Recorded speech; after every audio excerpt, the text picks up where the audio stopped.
తల్లి రుణం నువ్వు తీర్చుకోవడం నీకు సాధ్యం కాదు.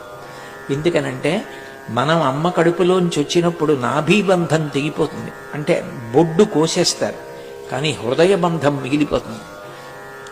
చిట్ట చివరి ఊపిరి వరకు పిల్లల కోసం అమ్మ అంత వెంపర్లాడుతుంది. ఆ పిల్లలంటే అంత ప్రాణం.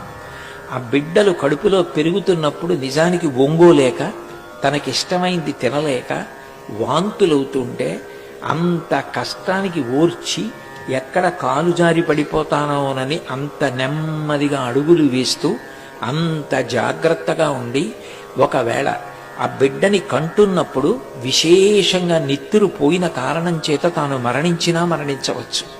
తాను మరణిస్తానని తెలిసినా కూడా తన బిడ్డకి జన్మనివ్వడం కోసం మృత్యువుకి కూడా సిద్ధపడే ఏకైక వ్యక్తి ఈ ప్రపంచంలో ఎవరైనా ఉంటే అమ్మ ఒక్కతే.